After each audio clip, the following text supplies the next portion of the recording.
Ito naman mga ninong ay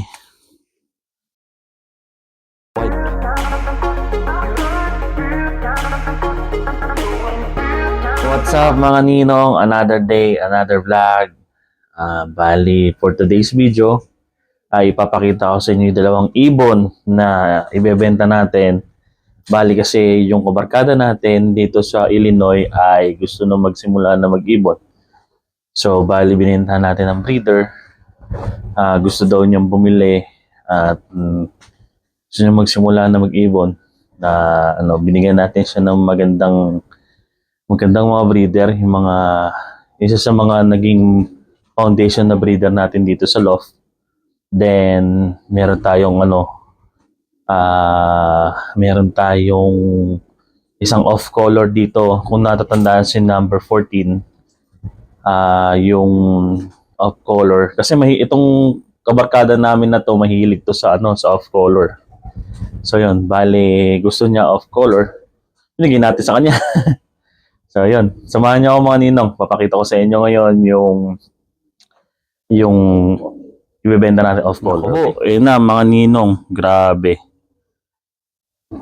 Kagalit na. Bali kasi late na ako nagpakain dahil kasi nanghihina pa rin ako sa gamot.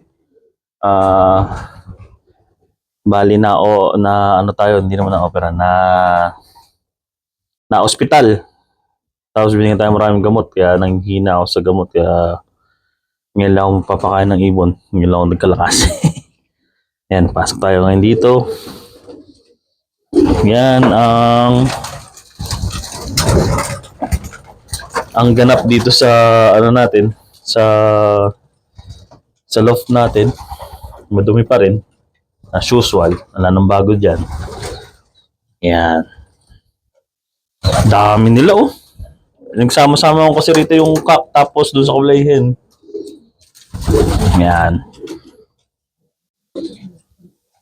Sila? Ika-7 day na nila ngayon para sa flushing. Tapos, hindi pala flushing. Nag-antibiotic ako ngayon.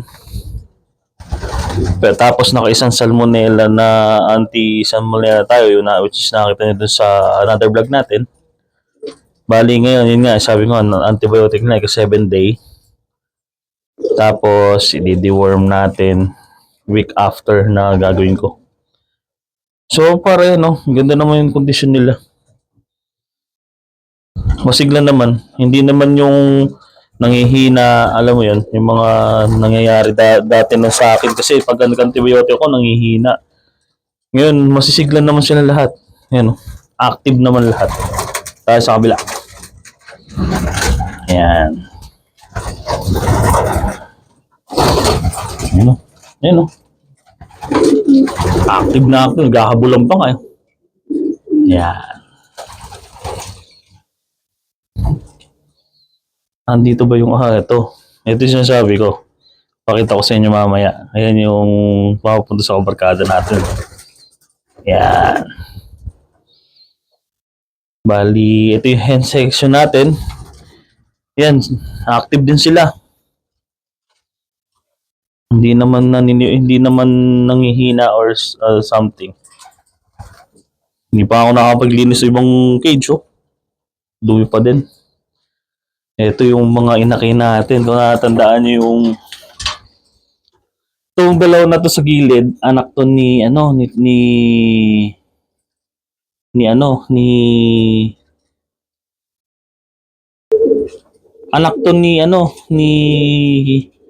Lucky 95, yung dalawa na yan. Tapos ito, anak to nung Gaspacho. Yan, inbreed. Buti na, pagpalabas pa tayo ng dalawang anak na in-inbreed ko sa kanya. Yan, malaki na rin. Yan. So yun, bigay muna tayo ng mga ninong ng patoka, then tapos maglilinis tayo ng inuminan nila. Okay? Ika-7 day na no, antibiotic nila, last na yan. So yun nga mga ninong, isang technique din na natutunan ko nga. dun sa mga kasamahan ko. Bigay ka ng ng ideal pills sa mga inakay. Tuwing papatong sila 14 days, yan, dire-diretso na everyday. Ako, tinatsaga ako kahit medyo mabusisi, kailangan mong tiyagain para mas maganda yung kalabasan ng inakay. So ito mga ninong, yung isa sa ibibigay natin sa barkada natin na nabili niya. So, ganda ng mata niya. Ito ay Wolverine nakakross sa Ornat Soraya. Yan. Tingin sa camera, yun Yan. Ganda ibon to, one pintail din. Strong back din siya. Tapos ang pakpak niya. Yan yung pakpak.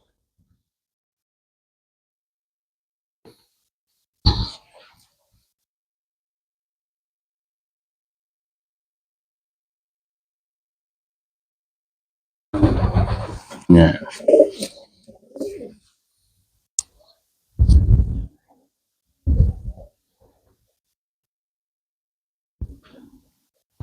Healthy.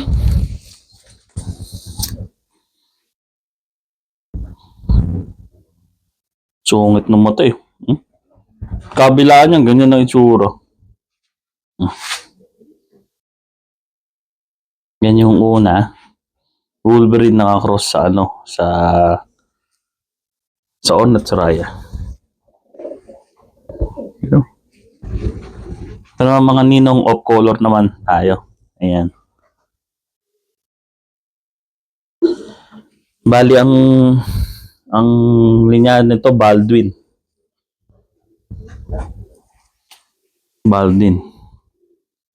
Apple body siya. Gandang hento. Gandang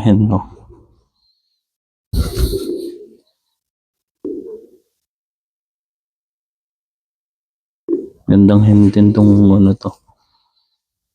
Ito pakpak na.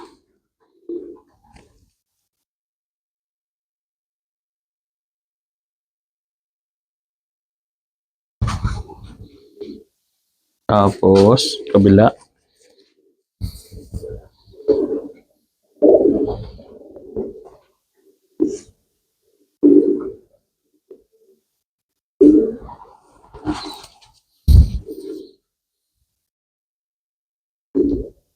Mumulbos Yan. Both side nito Baldwin. Sa akin tatay nito.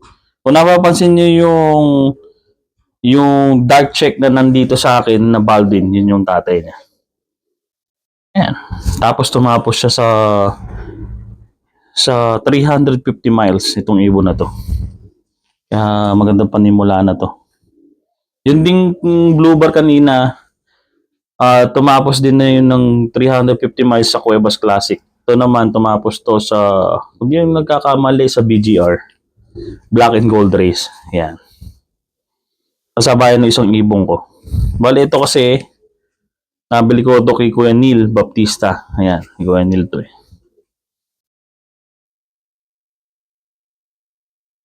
Ayan, bali tulong natin sa isang kaibigan natin na manimula. Magandang panimula ito.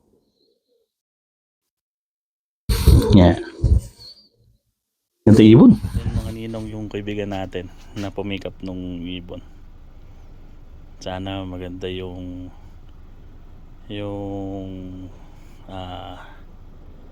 ibigay sa kanya mga inakay nung ibon natin. Yun nga mga ninong, quick update din tayo sa OLM na sinalihan natin, which is mga sinalihan natin na nasa training ngayon at saka nasa first lap, second lap na ngayon ay yung Louisiana Perch. Ito si Guardian Deity, 200 miles kahapon, at saka ito naman si Esdet, which is nasa Black and Gold Race. Maganda pinapakita ni Esdet, sana magtuloy-tuloy ito. Bigay sana sa atin